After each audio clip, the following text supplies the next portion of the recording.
Hi guys! So today's video is probably my most anticipated video and one that I am super excited for, and that would be my Witcher series review.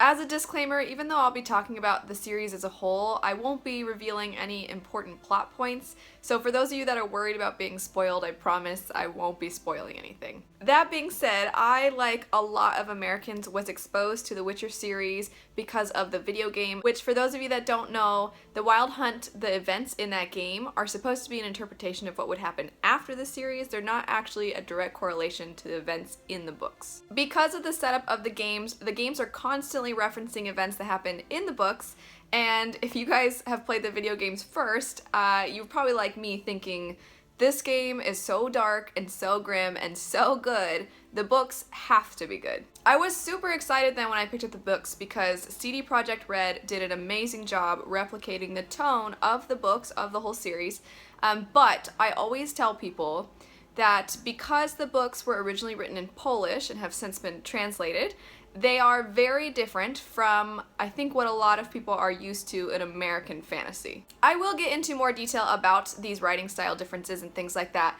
but not everybody who is watching this has played the games, and some people probably have no idea what the Witcher books are about. So I want to give a little bit of a synopsis of what a Witcher is, what the books are about, and who the main characters are before getting into the differences between these books and a lot of books that people in America have read. So there are a ton of characters in these books, but the main character is a man named Geralt of Rivia, who is what's known as a Witcher. Witchers are people who have gone through and survived something called the Trial of the Grasses, which mutates their bodies and enhances their senses so that they can fight monsters. The author said in interviews before that he'd heard all these stories about your everyday average person going out and slaying the dragon or killing the monsters and becoming heroes, and he kind of figured, like, no, if there was a world where monsters existed, it wouldn't be your everyday average person going out and killing them. It would be a professional. So that's what he did. He created the professional. He then explores how people would treat these professionals and figures heroes are the people that do things because it's the right thing to do. Witchers, these monster hunters, they have to make a living by killing monsters, which means they have to charge people to kill monsters. And if you're just some poor person who's trying not to die because a monster is around and you have to pay money to make sure somebody takes care of that, you're not going to view that person as a hero. You're going to view that person kind of as a money-hungry villain. There's a lot of lore within the books that shows people's dislike for Witchers. They basically feel that Witchers are out to rob them for everything they've got.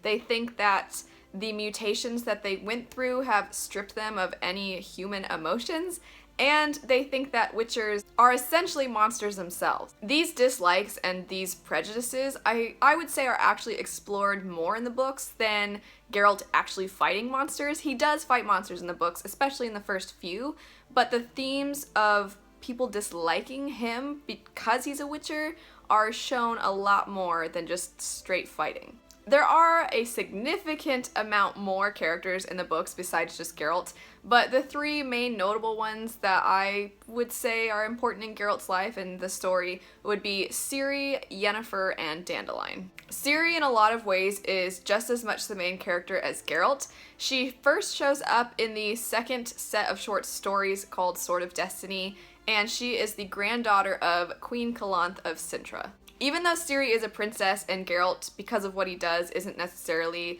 a notable, highly regarded member of society, he has promised her as basically a daughter through something called the Law of Surprise. Because Geralt has always been told that he is less than human and that he's a monster, he really struggles with the idea of destiny and the idea that he is destined to be a part of Ciri's life. Geralt himself is very, like, tough guy, gruff, kind of keeps to himself, and Ciri, especially when you first meet her as a child, is very feisty. She's always doing kind of what she wants, and she's always questioning everything, and seeing the two of them interact and seeing how they grow with one another is really funny, but it's also kind of beautiful. The two other really significant characters in the books are Yennefer, who is this mean sorceress chick who is super significant in Ciri's life and is basically Geralt's main love interest throughout the stories. And then Dandelion is this bard who is Geralt's best friend, but they have nothing in common. Geralt, like I said, is really tough and gruff, and Dandelion is kind of a wimp who likes to sing songs and write poetry. Even though all of these characters are very different, they never feel like whenever, sometimes you get the vibe in books that authors are just trying to write, I'm gonna make the funny character, I'm gonna make the tough guy, and things like that, and they never feel that way. And you're never told that that's the kind of character they are. Sapkowski, the author, he always writes the characters through their dialogue and their actions. He rarely just tells you the kind of person they are. Even though those are the 4 main characters, in my opinion, of the books, there are a significant amount more characters.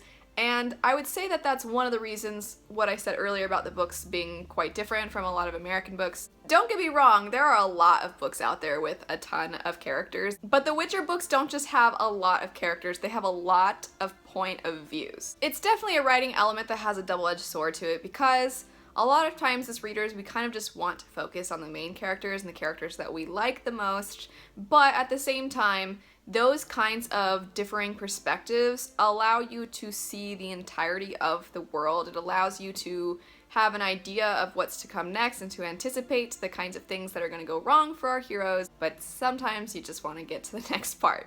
Another writing element too that I'd say is very different about the Witcher books than a lot of other books is the amount of dialogue. Sometimes the author writes really, really long amounts of dialogue, or he'll have conversations between characters where they keep going for a long time without the dialogue really being broken down. And I think a lot of times in books, that can be a bit jarring if we're used to the author holding our hand and stopping to kind of fill you in on how the character feels about what was just said and how they're gonna respond to it or what they're thinking about it. And Sapkowski does not hold your hand at all. Because of all these differences, I would say that it can sometimes take people a little bit of getting used to when they first start reading the series, but it's so good that even though it might take a bit of time to get accustomed to the different writing styles, I still highly recommend that you go for it. The books though, like I said, are very good. They're very dark and they're very grim, as they are mainly about how these 4 main characters are navigating their way